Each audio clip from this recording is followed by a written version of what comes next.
ஜெயலலிதாவிற்கு எதிர் நான். தமிழக அரசியல்ல இனிமேல் இருதுருவம் தான், 2 பெண்கள் தான். ஒன்று ஜெயலலிதா, அடுத்தது பிரேமலதா. அந்த மாதிரியான ஒரு எண்ணம் அப்படியே அவங்க மனசுக்குள்ள விஸ்வரூபம் எடுத்து முதல்வர் ஆவாரு வாய்ப்பே கிடையாதுங்க.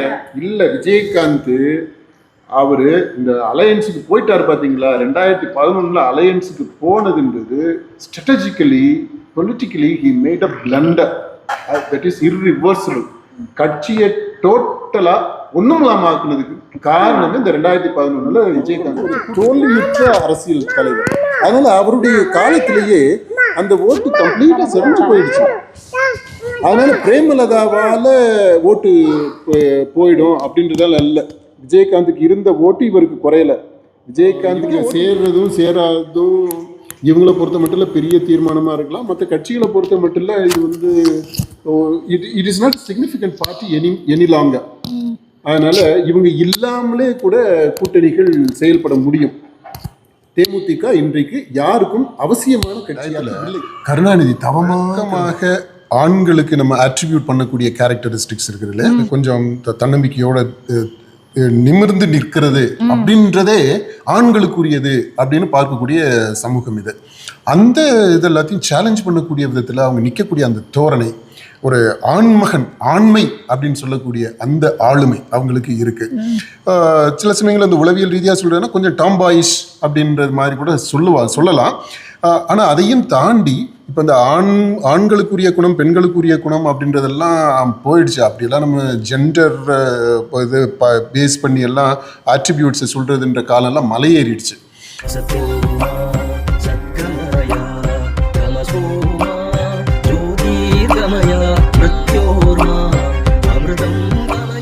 இப்போ அன்னையர் தினத்தை பற்றிலாம் பேசிகிட்டு இருக்கிறோம். நம்ம அரசியலில் இருக்கக்கூடிய அன்னையர்களை பற்றி அவர்களுடைய பங்களிப்பு என்ன அப்படிங்கிறத பற்றி பேசலாமா? தமிழ்நாட்டு அரசியலில் அப்படின்னு எடுத்துக்கிட்டோம் அப்படின்னா யாரை முதல்ல சொல்லுவீங்க? இப்போ முதல்ல கட்சியை காக்கக்கூடிய அன்னையா இருக்கிறது வந்து தேமுதிக பொதுச் செயலாளர் பிரேமலதா. கட்சி இருக்கு.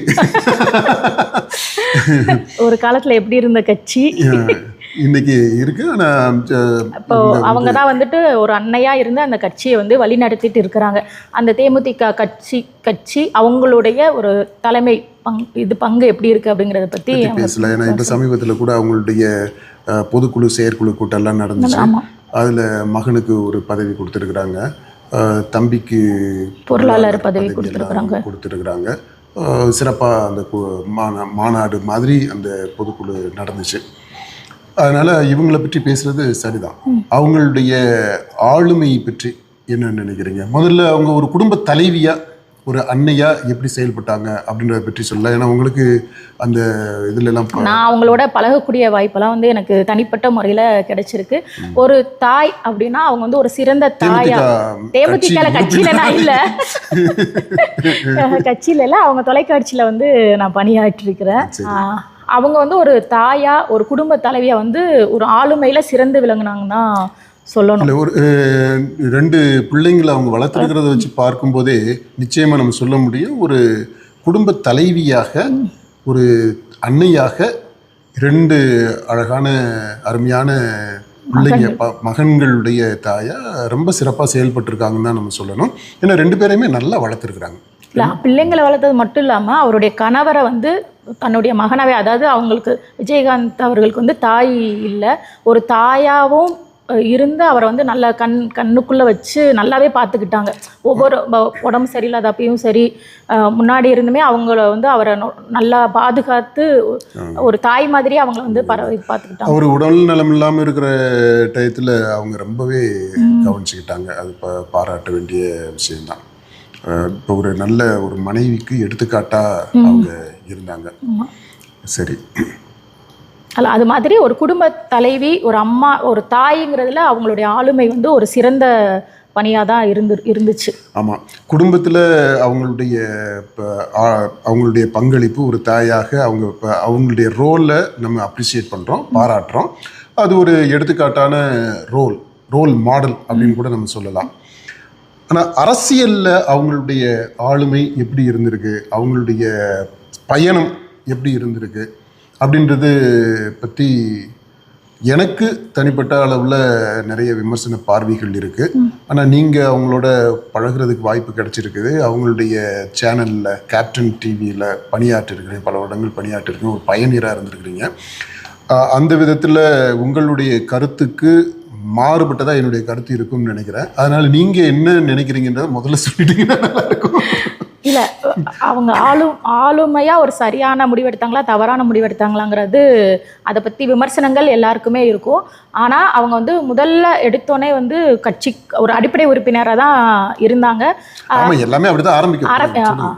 அதுக்கடுத்து வந்துட்டு அவங்க பிரச்சாரங்கள்லாம் வந்துட்டு போய் ரொம்ப தைரியமாகவே வந்துட்டு எல்லா இடத்துக்கும் பிரச்சாரம், அந்த தேர்தல் பிரச்சாரத்துக்கு போகிறப்ப எல்லா ஊர்களுக்குமே அவங்க வந்து போய் பிரச்சாரங்களில் ஈடுபட்டாங்க. சரி, பிரச்சாரங்களில் ஈடுபட்டாங்க. ஆனால் அந்த பிரச்சாரம் இவங்க செஞ்ச பிரச்சாரத்துக்கு என்ன பயன் வந்தது அப்படின்றதை நம்ம பார்க்கணும். இல்லை, அது ஒரு பக்கம் இருக்க, இவங்க அந்த கட்சி உறுப்பினராக பிரச்சாரத்துக்கு போன அந்த துணிச்சல் இல்லை, அதை நம்ம பாராட்டணும், கண்டிப்பாக பாராட்டணும். எந்த இடத்துலையுமே நான் ஒரு பெண் அது அப்படின்லாம் இல்லாமல் அவங்க எந்த தயக்கமும் இல்லாமல் ரொம்ப போல்டாக அவங்க மீடியாவை அட்ரஸ் பண்ணுறதும் சரி, பப்ளிக்கை அட்ரஸ் பண்ணுறதும் சரி, அவங்க ரொம்ப துணிச்சலான பெண் அப்படின்றத நம்ம சொல்லலாம். அதே மாதிரி பார்த்தீங்கன்னா அவர் இறந்தப்போ, விஜயகாந்த் வந்து இறந்துட்டாரு, ஒரு மனைவிங்கிற முறையில் அவங்களுக்கு மிகப்பெரிய துக்கம் இருந்திருக்கும், எவ்வளோ கஷ்டத்தில் இருந்திருப்பாங்க. அந்த இறுதி சடங்கு நடக்கிறப்போ பார்த்தீங்கன்னா அவங்க அந்த கட்சி தொண்டர்களை கட்டுக்கோப்பாக வழிநடத்தி போகணும் அப்படிங்கிறதுல அவங்களே அந்த ஆளுமைங்கிற விஷயத்தை அவங்களே எடுத்து அந்த மைக்கில் அனௌன்ஸ் பண்ணி, அதாவது நெறிப்படுத்துதல் அப்படிங்கிறத வந்து அந்த நேரத்தில் மன தைரியத்தோட பண்ணது வந்து ஒரு பெரிய விஷயமா தான் எடுத்துக்கிறணும்.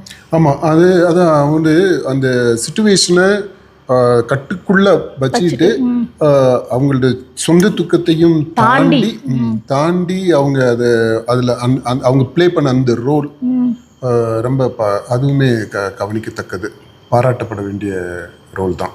அதில் அவங்க ஒரு துணிச்சல் மிக்க ஒரு பெண்ணாக இருக்கிறாங்க. ரொம்ப ரிஸ்க் எடுக்கக்கூடியவங்களா இருக்கிறாங்க. அப்புறம் கொஞ்சம் அவங்க டாமினரிங் கேரக்டர் இல்லையா, அதாவது ஒரு அதிகார தோரணையில் இருந்து செயல்படுத்தப்படக்கூடியவங்க இல்லை, டாம் டூம்னு செய்யக்கூடியவங்க. அவங்க தோரணையே நீங்கள் பாருங்க கொஞ்சம். இல்லை, அதுக்கு என்ன காரணம்னா அவங்க வந்து ஒரு விளையாட்டு வீராங்கனை, பல இதில் வந்துட்டு அவங்க விளையாட்டில் ரொம்ப ஆர்வம் உள்ளவங்களாம். அவங்களே ஒரு பேட்டியில் சொல்லியிருக்கிறாங்க. சின்ன வயசுலேருந்து நிறையா 1-2 நிறையா விளையாட்டு எல்லா போட்டியிலையுமே வந்து நாங்கள் கலந்துப்போம், எனக்கு விளையாட்டு மீது ரொம்ப ஆர்வம் அப்படிங்கிற மாதிரி சொல்லியிருக்காங்க. அவங்க கிளித்தட்டு கிண்ணி அந்த மாதிரி ஆட்டம்லாம் ஆடிருப்பாங்க, ஆடாமையா இருந்திருப்பாங்க. இல்லை, அது மட்டும் இல்லை, அந்த நிறைய விளையாட்டுகள் பள்ளி பருவத்திலேருந்து கல்லூரி வரையுமே நிறைய நேஷனல் லெவல்லையுமே அவங்க வின் பண்ணியிருக்கிறதா பேட்டியில் சொல்லியிருந்தாங்க. அந்த மாதிரி விளையாட்டு துறையில் இருக்கிறவங்க வந்து கொஞ்சம் ஆளுமை, அதை பார்க்கறதுக்கு வந்து கொஞ்சம் இதாக தானே இருப்பாங்க. அந்த விளையாட்டு வீராங்கனையாக பிரேமலதா இருந்தது, இள வயசில் இருந்திருக்கிறாங்க. அது அவங்களுக்கு ஒரு துணிச்சலை தந்திருக்குதுன்னு சொன்னோம், தன்னம்பிக்கையை கொடுத்துருக்குது. வழக்கமாக ஆண்களுக்கு நம்ம அட்ரிபியூட் பண்ணக்கூடிய கேரக்டரிஸ்டிக்ஸ் இருக்குது இல்லையா, அது கொஞ்சம் தன்னம்பிக்கையோட நிமிர்ந்து நிற்கிறது அப்படின்றதே ஆண்களுக்குரியது அப்படின்னு பார்க்கக்கூடிய சமூகம் இது. அந்த இது எல்லாத்தையும் சேலஞ்ச் பண்ணக்கூடிய விதத்தில் அவங்க நிற்கக்கூடிய அந்த தோரணை, ஒரு ஆண்மகன், ஆண்மை அப்படின்னு சொல்லக்கூடிய அந்த ஆளுமை அவங்களுக்கு இருக்கு. சில சமயங்கள் அந்த உளவியல் ரீதியாக சொல்றதுன்னா கொஞ்சம் டாம்பாயிஷ் அப்படின்றது மாதிரி கூட சொல்லலாம். ஆனால் அதையும் தாண்டி இப்போ இந்த ஆண்களுக்குரிய குணம், பெண்களுக்குரிய குணம் அப்படின்றதெல்லாம் போயிடுச்சு. அப்படியெல்லாம் நம்ம ஜெண்டர் இது பேஸ் பண்ணி எல்லாம் ஆட்ரிபியூட்ஸை சொல்கிறதுன்ற காலம்லாம் மலையேறிடுச்சு. இப்போ அந்த விதத்தில் இவங்களுடைய தோரணை ஆண்மை மிக்கதாக, ஆளுமை மிக்கதாக அப்படின்னு நம்ம சொல்லலாம். ஆளுமை மிக்கதாக இருக்கு, தன்னம்பிக்கையை வெளிப்படுத்தக்கூடியதாக இருக்கு. அவங்க எந்த ஃபோரத்தில் இருந்தாலும் சரி, சாதாரண ஒரு டிஸ்கஷன் அளவில் இருந்தாலும் சரி, கட்சியில் இருக்கக்கூடிய சின்ன கூட்டமாக இருந்தாலும் சரி, இல்லை ஒரு பொதுக்கூட்டமாக இருந்தாலும் சரி, எல்லாத்துலேயுமே அவங்களை ஹவு ஷி கேரிஸ் ஹெர்செல்ஃப், அது தட் இஸ் அமேசிங். அது வந்து பாராட்ட வேண்டியது. ஒரு அந்த தன்னம்பிக்கை, போல்ட்னஸ், அந்த கரேஜ், அது எல்லாமே பாராட்டலாம். இதெல்லாமே ஒரு தாயாக அவங்கள நம்ம பார்க்கும்போது, ஒரு பெண்ணாக நம்ம பார்க்கும்போது அவங்கள்ட்ட இருக்கக்கூடிய பல நல்ல குண அம்சங்களை நம்ம பகிர்ந்துக்கிட்டோம். இந்த அரசியல் அப்படின்னு வரும்போது அவங்களுடைய பயணத்தை நம்ம பார்க்கும்போது அந்த பயணம் முழுமையாக அந்த கட்சியினுடைய நலனை வளர்ப்பதாக இல்லை அப்படின்றது தான் என்னுடைய கருத்து. அது பிரேமலதாவினுடைய அரசியல் பயணம், அரசியல் தொடக்கத்திலிருந்து இன்றைக்கு வரைக்கும் அவரு நீங்கள் சொன்னீங்க அவருக்கு ஒரு கட்சி தொண்டராக, சாதாரண கட்சி தொண்டராக அவங்க ஆரம்பித்து இன்றைக்கு கட்சியினுடைய தலைவராக இருக்கிறாங்க. இந்த தொண்டர் டு தலைவர் அந்த பயணம் இருக்குது பார்த்தீங்களா, அந்த பயணத்தில் அவர் வகித்த அந்த அரசியல் ரோல் அது பெரும்பாலான சமயங்களில் கட்சி நலனுக்கு எதிராகத்தான் இருந்திருக்குதுன்னு நான் நினைக்கிறேன். இல்லை, எல்லா நேரங்களிலும் எடுக்கக்கூடிய முடிவுகள் வந்து கட்சிக்கு சார்ந்து அந்த சூழ்நிலைக்கு ஏற்ற மாதிரி தானே முடிவுகள் எடுப்பாங்க. ஆமாம், அந்த சூழ்நிலைக்கு ஏற்ற மாதிரி முடிவுகள் எடுத்திருக்கிறாங்க. இவங்க தனிப்பட்ட அளவில் இவங்க முடிவு எடுக்கக்கூடிய சூழலும் சரி, விஜயகாந்த் இருக்கும்போது அவருடைய தலைமையில் கட்சி இயங்கும்போது, அதாவது நீங்கள் சொன்னீங்களே இவங்க வந்து சாதாரண ஒரு உறுப்பினராக ஒரு பிரச்சாரத்திற்கு மட்டுமே போயிட்டு வரக்கூடிய அவங்களா இருந்தாங்க இல்லையா, அந்த நிலையில் இருந்து இப்போ இவங்களுடைய அரசியல் ஈடுபாடு அப்படின்றத பார்க்கும்போது சரி, இவங்க அரசியலில் நிறைய குறுக்கீடுகள் தான் செஞ்சுருக்கிறாங்க அப்படின்னு தான் சொல்லணும். ஏன்னு சொல்கிறேன்னு கேளுங்க. இது எப்படி ஆரம்பிக்குதுன்னா, ஆரம்பத்தில் இவங்க ஒரு 2005 ஆரம்பித்த கட்சி 2006 தேர்தல் பிரச்சாரத்துலலாம் இவங்க போனாங்க. அது இப்போ வந்து கட்சி தனியாக இருந்தது. தேமுதிக மட்டும் களத்தில் இறங்குச்சு, தனித்து இறங்குச்சு. அதில் 8.5 விழுக்காடு வரைக்கும் அவங்க ஓட்டு வாங்கினாங்க. விஜயகாந்துமே ஜெயிச்சார்ல. விஜயகாந்த் மட்டும் ஜெயிச்சார், அதை சொல்லுங்க. விஜயகாந்த் மட்டும் ஜெயிச்சது அந்த தேர்தலில். ஆனால் வாக்கு முதல் தேர்தலில் 8.5 விழுக்காடுக்கு வந்துருச்சு.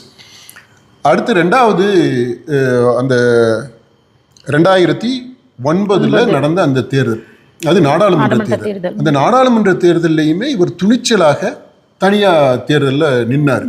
அப்படி நின்று 10 விழுக்காட்டுக்கு மேலே வாங்கிட்டார்.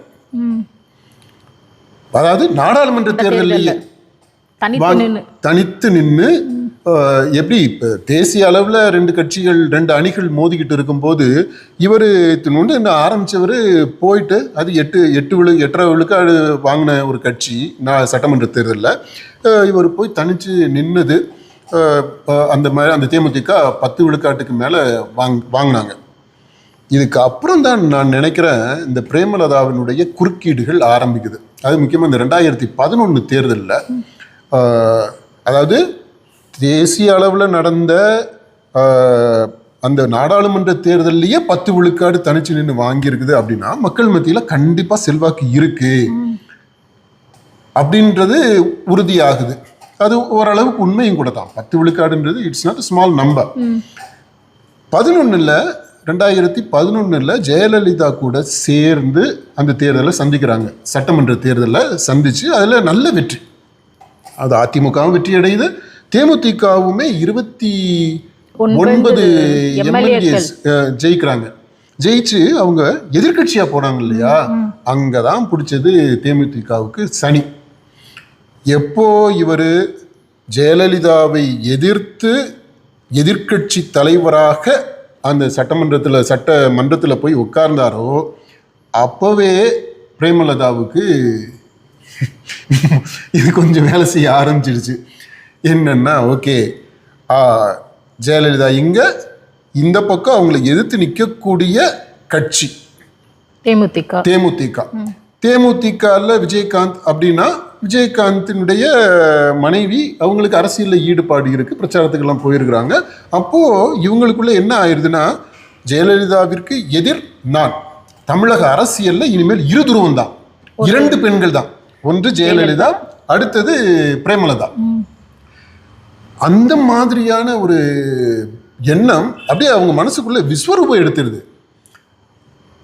அதாவது அடுத்த முதல்வர் நான் தான், ஜெயலலிதாவிற்கு அல்டர்னேட்டிவ் நான் தான், எதிர் நான் அப்படின்ற அளவுக்கு விஜயகாந்த் இருக்கிறப்ப இவங்க யோசித்திருப்பாங்க. விஜயகாந்த் இருக்கும்போது எப்படி யோசித்திருப்பாங்க அப்படின்னா, விஜயகாந்த் இருக்கிறாரு, விஜயகாந்த் இருந்தாலும் விஜயகாந்த் முதல்வராக இருந்தாலுமே இவங்க நிழல் முதல்வராக இருக்க முடியாதா? எங்க இந்த பெண்களுக்கு இந்த இது பஞ்சாயத்து எலெக்ஷன்லாம் இடஒதுக்கீடுலாம் பண்ணி தேர்தல் நடக்குதா, பஞ்சாயத்தில் அந்த பெண்கள் ஜெயிச்சிடுறாங்க, ஜெயிச்சு பிரசிடென்ட் ஆகுறாங்க, சேர்மன் ஆகுறாங்க, எல்லாம் ஆகுறாங்க. அங்கே வந்து உடனே என்ன ஆயிடுதுன்னா வீட்டுக்காரவங்க செய்கிறாங்க. அவங்க தான் கேட்டாக்க பிரசிடென்ட், இவர் தான் பிரசிடென்ட்ன்றாங்க. ஏன் இது மகளிருக்காக ஒதுக்கப்பட்ட இடமாச்சு, இங்கே எப்படி ஆம்பளை பிரசிடென்ட் ஆகுறாரு அப்படின்னா அப்படிதான். அந்த மாதிரி தான் தமிழ்நாட்டில் நடந்துக்கிட்டு இருக்கு. இப்போ அது மாதிரி ரோல் ஒருத்தர் வந்து நிற்கிறாங்க அப்படின்னா அவங்களே இல்லை. இப்போ இங்கே எடுத்துங்க, அதிமுகவில் எடுத்துக்கோங்க, அங்கே என்ன நடந்துச்சு, ஜெயலலிதா முதல்வராக இருந்தாங்க, பல முடிவுகளை எடுத்தது சசிகலா, அது எல்லாருக்குமே தெரியும். அதே மாதிரி திமுகவை எடுத்துக்கோங்க, திமுகவில் எல்லா முடிவுகளையும் கருணாநிதி மட்டும்தான் எடுத்துக்கிட்டு இருந்தாரா? இப்போ திமுகவில் முடிவுகளில் எடுக்கிறது எல்லாம் ஸ்டாலின் மட்டுமே தான் எடுக்கிறாரா? என்ன சொல்றாங்கன்னா ஸ்டாலின் எந்த முடிவுமே எடுக்கிறது இல்லை, அவருக்கான முடிவுகளை மற்றவங்க தான் எடுத்து கொடுக்குறாங்க அப்படின்றாங்க. அந்த முடிவுங்கிறது வேற, முதல்வரா நினைச்சுக்கிறதுங்கிறது வேற தானே. அதான் அப்படிதான் வருது. அதாவது முடிவு எடுக்கிறதுன்றதுல வந்துருச்சு அப்படின்னாலே அடுத்து அவர் வந்து முதல்வர் முதல்வராக இருக்கிறாரு. ஒருவேளை விஜயகாந்த் முதல்வராக இருந்திருந்தா அந்த முதல்வராக அவர் இருந்து எடுக்கக்கூடிய எல்லா முடிவுகளையும் யார் எடுத்திருப்பா, அல்லது அந்த முடிவுகளில் யார் கணிசமான தாக்கத்தை ஏற்படுத்தியிருப்பா?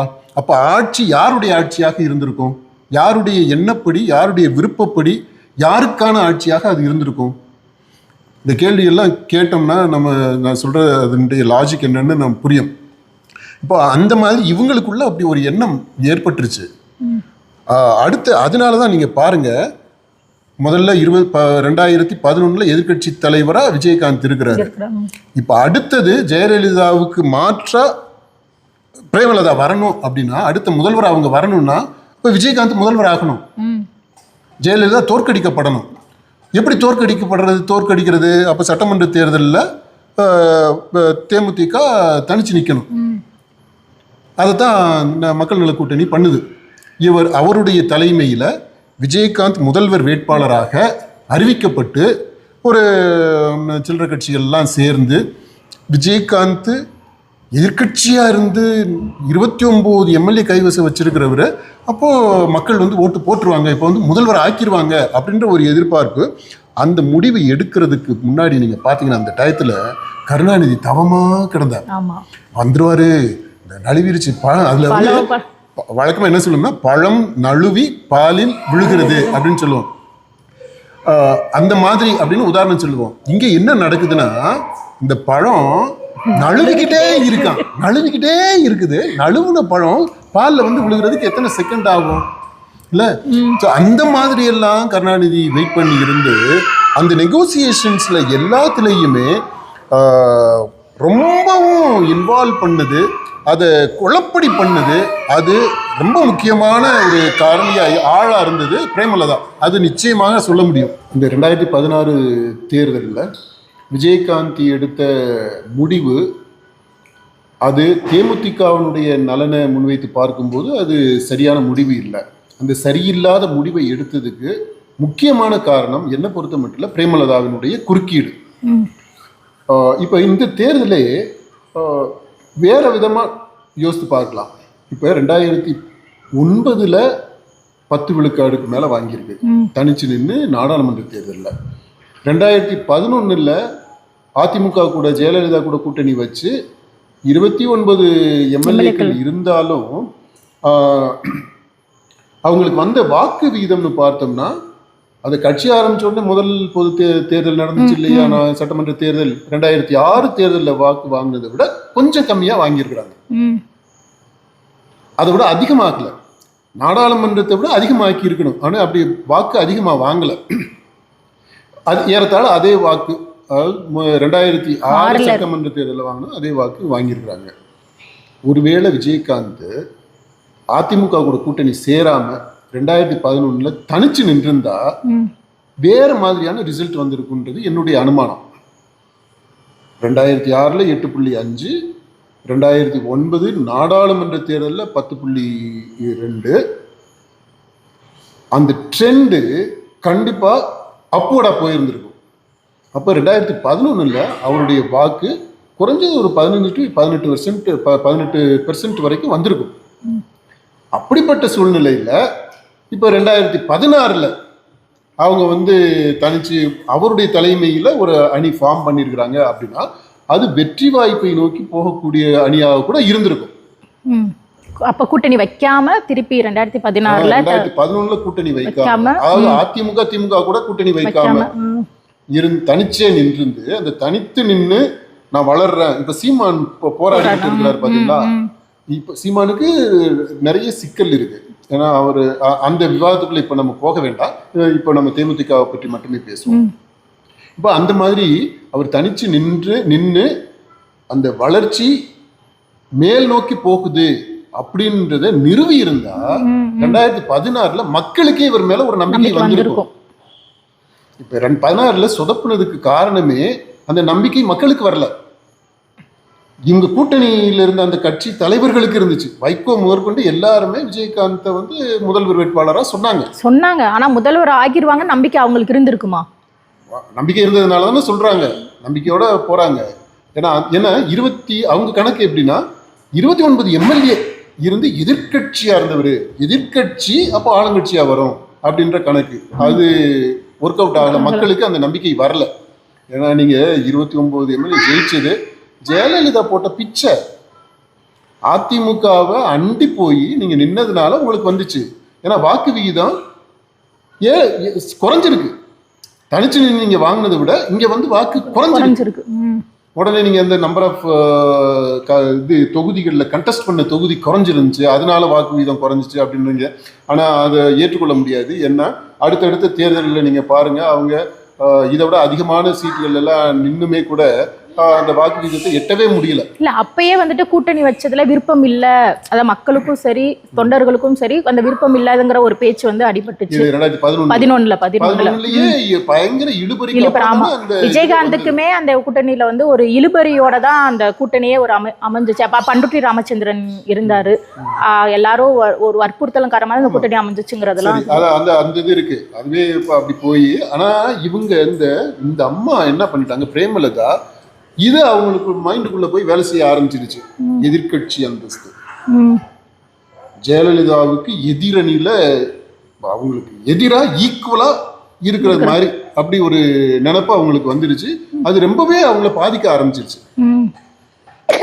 அந்த பாதிப்பினுடைய விளைவு தான் 2016 தேமுதிக தலைவரா விஜயகாந்த் எடுத்த ரொம்ப ரொம்ப சொதப்பலான முடிவு. அது அப்படி போயிடுச்சு.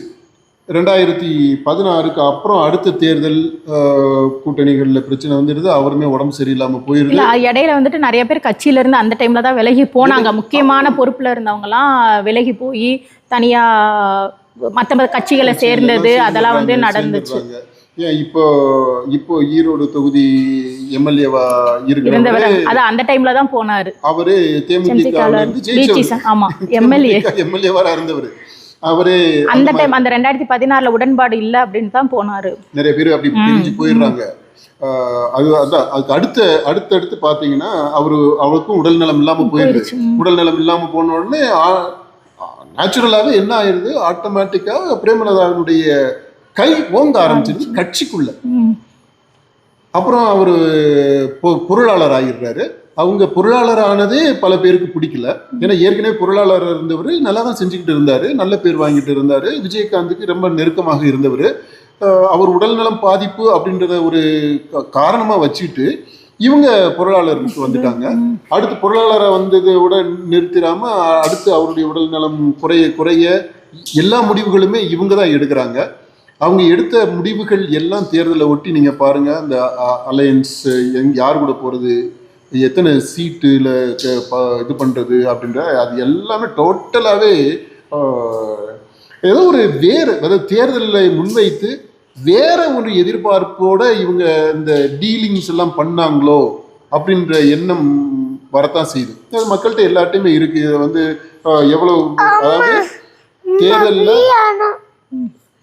கண்டெஸ்ட் பண்றது அப்படின்றதையும் தாண்டி வேற என்ன கன்சிடரேஷன்ஸ் எல்லாம் இருந்துச்சு அப்படின்றத பற்றி எல்லாம் நம்ம பேசுறதை கேட்டுக்கிட்டு இருக்கிறோம். அது என்ன சட்டமன்ற தேர்தல் வருதுன்னா அதில் ஒரு எம்பி சீட்டுக்கான இது, அப்புறம் தேர்தல் செலவுகளை பார்க்கறதுக்கான நிதி உதவி, இப்படி பல விஷயங்கள் எல்லாத்தையுமே நம்ம கேள்விப்பட்டுக்கிட்டு தான் இருக்கிறோம். ஆகவே ஒட்டுமொத்தமாக பார்க்கும்போது இவங்களுடைய அரசியல் ஈடுபாடு, அரசியல் குறுக்கீடு, இன்டர்வென்ஷன் அப்படின்னு நீங்கள் எடுத்துக்கிட்டிங்கனாலும் சரி, இன்டர்ஃபரன்ஸ் அப்படின்னு இல்லாமல் அவருடைய ஈடுபாடு, அவருடைய குறுக்கீடு, அவருடைய தலைமை, இது எதுவுமே தேமுதிகவை விஜயகாந்த் எட்டிய உச்சம் இருக்கு இல்லையா, அதற்கு அடுத்த நிலைக்கு எடுத்து செல்லக்கூடியதாக அமையவில்லை இன்றைக்கு வரைக்கும். இன்னைக்கு நிலைமை என்ன ஆயிருக்கு அப்படின்னா, இவங்க தலைவராக இருக்கிறாங்க, இவங்களுடைய தம்பி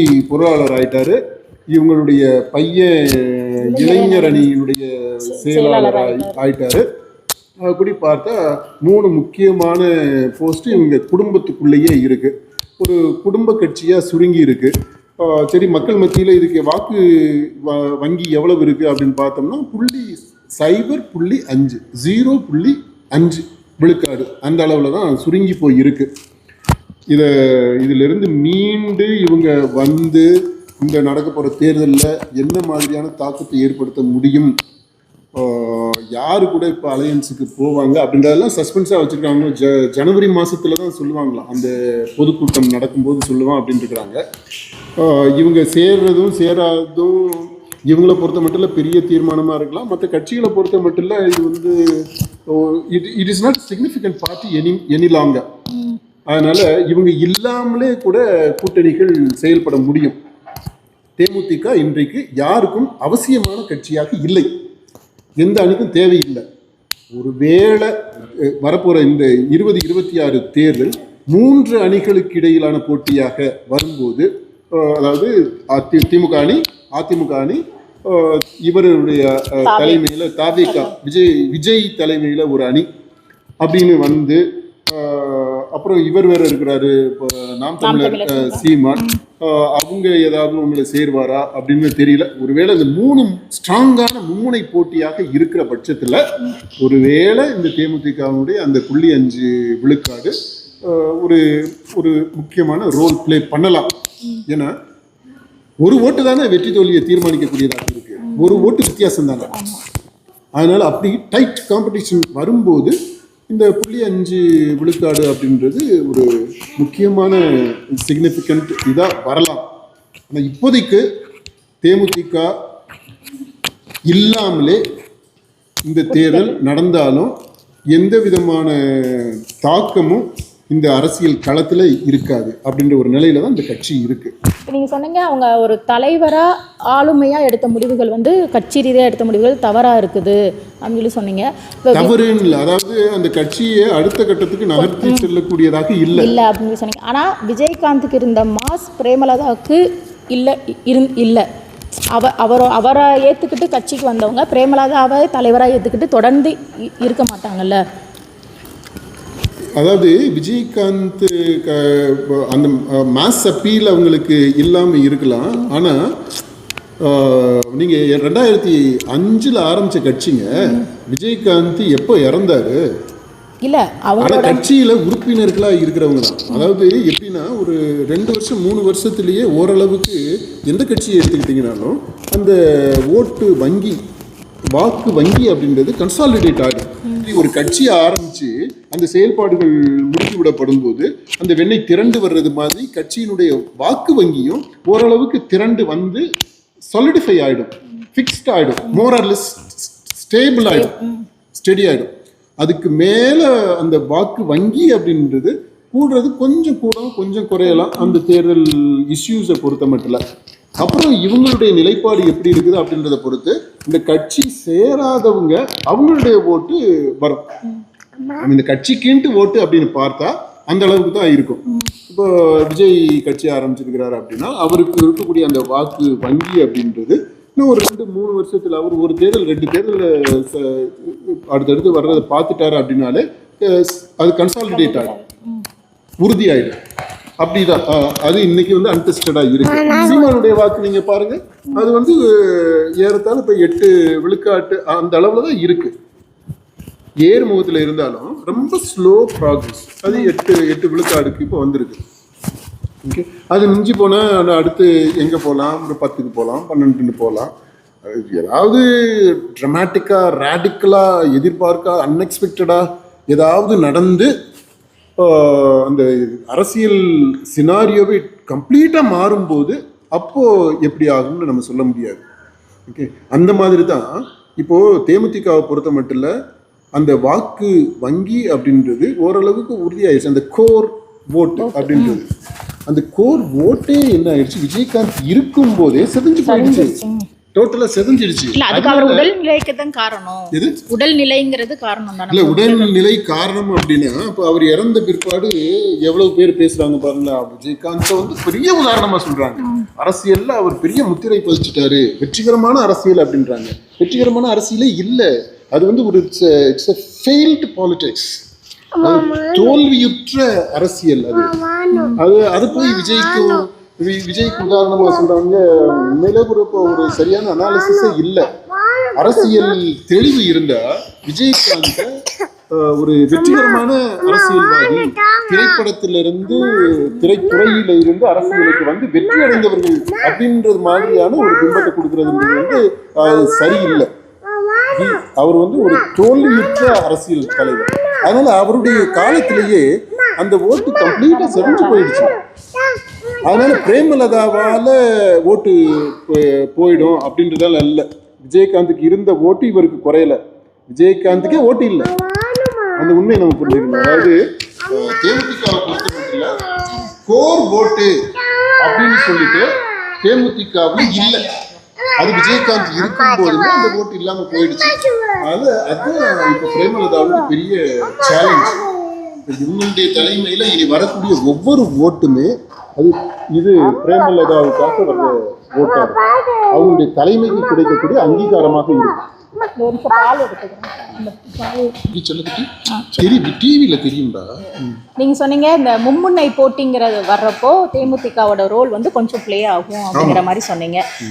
இப்போ தாவேகாவை எடுத்துக்கிட்டோம்னா அவங்க பிரேமலதாவே சொல்லியிருந்தாங்க, நாங்கள் வந்து பழமையான கட்சி, ரொம்ப வருஷம் நாங்கள் இருக்கிறோம், அவங்க தான் வந்து அதாவது எங்ககிட்ட வரணுமே தவிர நாங்கள் வந்து அவங்க கிட்ட போக மாட்டோம்.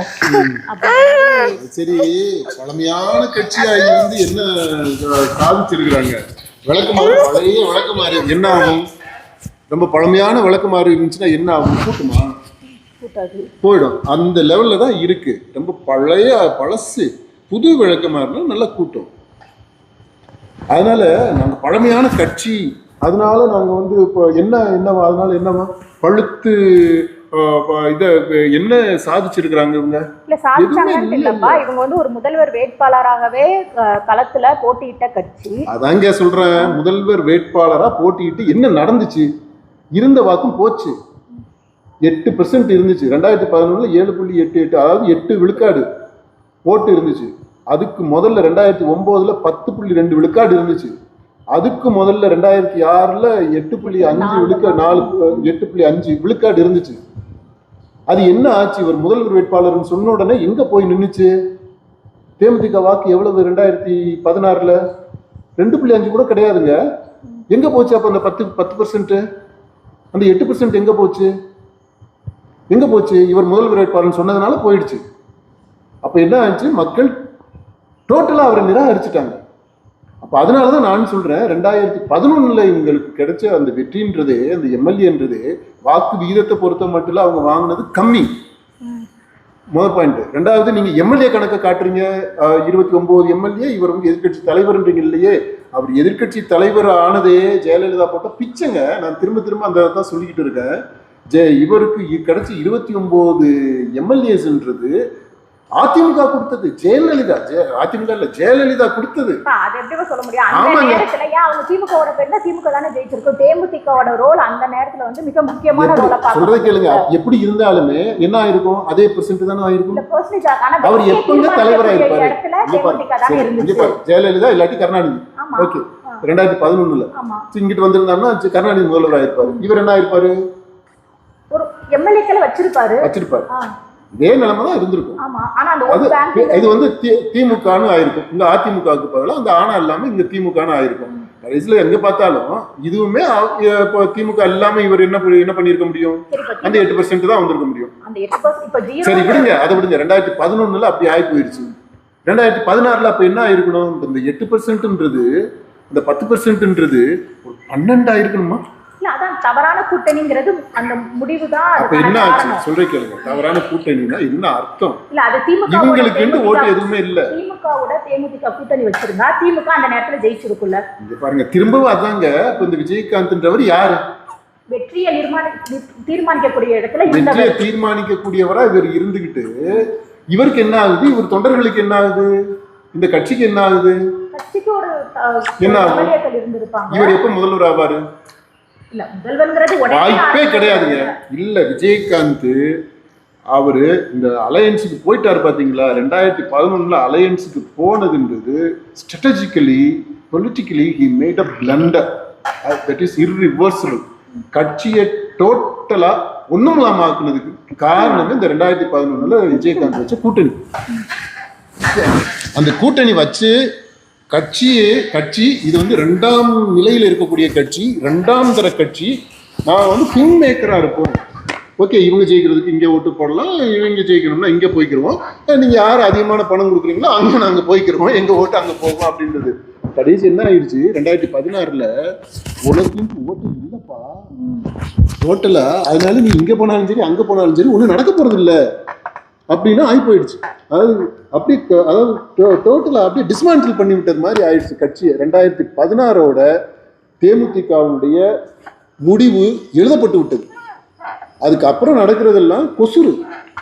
தேமுதிக கட்சின்னு ஒன்று பேருக்கு நீங்க வச்சுக்கிட்டு இருக்கிறீங்களே தவிர, அதுவும் நான் விஜயகாந்த் உயிரோடு இருக்கும்போதே நான் சொல்றேன், 2016 முடிவுரை எழுதப்பட்டுருச்சு. அதுக்கப்புறம் இப்போ வரைக்கும் நடக்கிறது ஏதோ ஒரு குடும்பம் ஒரு பார்கெயின் பண்ணிக்கிறதுக்கு, ஒரு நெகோசியேட் பண்ணிக்கிறதுக்கு, ஏதோ ஒரு வியாபாரம் நடத்திக்கிறதுக்கு உதவியாக இருக்கு, ஒரு குடும்பம் நடத்திக்கிறதுக்கு உதவியாக இருக்கு. சில சில இதுல வந்து வழிகளில் வருமானங்களை பெருக்கிக் கொள்வதற்கு ஒரு உதவியாக இருக்கு. அவ்வளவுதான். இப்போ நீ வரக்கூடிய தேர்தல் இல்லை இனி அடுத்து வந்து தேமுதிக என்ன மாதிரியான விஷயங்களை செஞ்சா இந்த கட்சியை வந்து கொஞ்சம் மேம்படுத்திக்கலாம்? அந்த கட்சி இப்போ நம்ம வந்து இன்னொரு இதுக்குள்ள ஆக்சுவலாக நம்ம டிஸ்கஸ் பண்ணது இந்த தாயின்ற ரோல் பேசினவங்க மற்ற விஷயங்களையும் நிறையவே பேசியிருக்கிறோம். இப்போ இதுல அந்த தம்பி இளைஞரணி பொறுப்பு எடுத்தவர் அவரு நல்லா பேசியிருக்கிறாரு. அவருமே பிரச்சாரத்துல எல்லாம் பிரச்சாரத்துல பங்கெடுத்திருக்கிறாரு. என்னன்னா அவர் யூத் ஐக்கன் 2.0ன்றாரு. இதெல்லாம் செய்யணும் அப்படி இப்படின்லாம் சொல்றாரு. இந்த டிரான்ஸ்போர்ட் அதை பத்தி எல்லாம் கூட பேசினாரு. இல்லை, அதை பத்தி விரிவா பேசலாம்னு நினைக்கிறேன். நான் விட்டுருவோம். ஆனா அவருக்கு ஒரு நம்பிக்கை இருக்கு. பிரேமலதாவால வரக்கூடிய வாக்குகளை விட தேமுதிகவுக்கு ஒரு உயிர்ப்பு வரணும் அப்படின்னா அது பிரேமலதாவால கொஞ்சம் பார்க்கலாம். ஏன்னா ஒரு பெண் அப்படின்ற அளவுல ஒரு பெண் தலைவரா அவங்கள முன்னிறுத்தி பெண் வாக்குகளை சேகரிக்கக்கூடிய விதத்துல அவங்க முயற்சிகள் எடுக்கலாம். ரெண்டாவது, பிரேமலதாவை விட இந்த பையன் தம்பி இளைஞரணி தலைவர் அவருடைய முயற்சிகளுக்கு கொஞ்சம் பலன் இருக்கலாம். அது விஜய் இளைஞர் அந்த மாதிரி அந்த இதுக்கு போட்டியா, அல்லது இந்த பக்கம் உதயநிதி அதுக்கு போட்டியா இளைஞர்களை ஈர்க்கக்கூடியது அப்படின்னா அந்த மாதிரியான கரிஸ்மா அவருக்கு இல்லை. ஆனா ஜனரஞ்சகமா இருக்கிறாப்புல. அப்புறம் விஜயகாந்தினுடைய பையன் அப்படின்றதுனால கொஞ்சம் அனுதாபம் இருக்கு. அவங்க அந்த பொதுக்குள்ளே விஜயகாந்தோட வாரிசு, அரசியல் வாரிசுன்னு அவரை தானே அறிவிச்சிருக்கிறாங்க.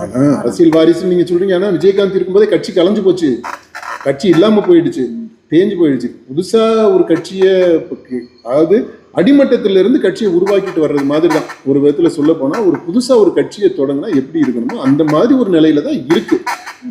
அதனால ஒரு புது ரத்தத்தை பாய்ச்சினாலும் வந்து திரும்பவும் அந்த 2005 இருக்கக்கூடிய ஒரு எழுச்சியை தேமுதிக பெருமா அப்படின்னா கண்டிப்பாக அப்படிப்பட்ட ஒரு எழுச்சி, மறுமலர்ச்சி, ஒரு உத்வேகம், தொண்டர்கள் மத்தியில் ஒரு ஆர்வம் அப்படின்லாம் வராது. ஏன்னா தொண்டர்கள்னே இல்லை. தொண்டர்கள் இல்லாத அந்த விஜயகாந்துக்காக இருக்கக்கூடிய கொஞ்சம் பேர் ஹேண்ட்ஃபுல் அவங்க ஒரு தொகுதியில. ஆனால் என்னன்னா ஒரு பாசிட்டிவான அம்சம் என்னன்னா இந்த தேமுதிகவிற்கு தமிழ்நாடு முழுக்க எல்லா தொகுதியிலையுமே அந்த கொஞ்சம் அனுதாபிகள் இருக்கிறாங்க. இது மற்ற கட்சிகளுக்கு இல்லாத ஒரு பெரிய விஷயம், பாஜகவுக்கு இல்லாத ஒரு பெரிய விஷயம். இது தேமுதிகவுக்கு இருக்கு, கொஞ்சம் பேர் இருக்கிறாங்க. இந்த கொஞ்சம் பேரை எப்படி அதிகமாக்குறது, அப்புறம் எப்படி இதை வாக்கு வங்கியா மாத்துறது அப்படின்றதெல்லாம் பெரிய சேலஞ்ச். அவ்வளோ பெரிய சேலஞ்சை இவங்க சந்திக்க முடியுமா, அந்த அளவிற்கு யோசிப்பாங்களா அப்படின்றது எனக்கு சந்தேகமா இருக்கு. ஏன்னா அவங்களுடைய கணக்குகள் எல்லாமே அந்த குடும்ப வட்டத்துக்குள்ளேயே இருக்கிறது மாதிரி இருக்கு. இப்போ அடுத்த உங்களுடைய மெயின் கன்சர்ன் என்னன்னா தம்பிக்கு ஒரு எம்பி போஸ்ட் வேணும் அப்படின்றதான் பிரேமலதாவுடைய டாப் மோஸ்ட் ப்ரையாரிட்டி. ஆரம்பத்துல இருந்து அதுக்காக போராடிட்டு இருக்கிறாங்க. ஒவ்வொரு இந்த கூட்டணி எப்பவுமே அந்த எம்பி சீட் அவருமே எம்பி எலெக்ஷன் எல்லாம் நின்று போட்டி இட்டாரு இருக்கிறாரு. அதனால அதுதான் இப்போ ஃபோர்மோஸ்ட் தேமுதிகவுடைய அஜெண்டா, எலக்டரல் அஜெண்டா அப்படின்னு பார்த்தோம்னா டாப்ல இருக்கிறது சுதீஷுக்கு எம்பி பதவி அப்படின்றது தான். அதுக்கு இந்த 2026 வரப்போற தேர்தல் உதவியாக இருக்குமா அப்படின்றது தான் ஃபர்ஸ்ட் கணக்காக இருக்கும் அவங்களுக்கு. ரெண்டாவது இந்த தேர்தலை சந்திக்கிறதுக்கு எப்படி பொருளாதார ரீதியாக எப்படி முடியும், யாருடைய பங்களிப்பு அதிகமாக இருக்கும் அப்படின்றத பார்ப்பாங்க. இதெல்லாம் கணக்கு வழக்குகள்லாம் நடந்துக்கிட்டு இருக்கும். ஆனால் அடிமட்டத்தில் நம்ம பார்க்கும்போது வாக்காளர்கள் மத்தியில் தேமுதிகவினுடைய செல்வாக்கு அப்படின்றது இல்லை. தேமுதிகவினுடைய வாக்கு வங்கி அப்படின்னு இதை நம்பி இவங்களுக்கு கொஞ்சம் சீட்டை கொடுப்போம், அதனால நமக்கு கொஞ்சம் வாக்கு வரும் அப்படின்றது இல்லை. ஆனால் நான் சொன்னது மாதிரி கொஞ்சம் பேர் இங்கே இருக்கிறாங்க. அதெல்லாம் வாக்கு வங்கின்னு எல்லாம் சொல்ல முடியாது. எச்சங்கள், உதிரிகள், மிச்சம் உள்ளவர்கள், விஜயகாந்த் மேல அன்பு உள்ளவங்க கொஞ்சம் பேர் அவங்க இருக்கிறாங்க. ஹலோ வியூவர்ஸ், நம்மளோட TN 2026 சேனலுக்கு சப்ஸ்கிரைப் பண்ணிடுங்க. அப்படியே பெல் பட்டன் ஆனில் போட்டுக்கோங்க. உங்களுக்கு இந்த வீடியோ பற்றி ஏதாவது கருத்து இருந்தால் காமெண்ட் பண்ணிக்கோங்க. இந்த வீடியோ பிடிச்சிருந்தா உங்களுக்கு லைக் பண்ணிக்கோங்க, ஷேர் பண்ணிக்கோங்க.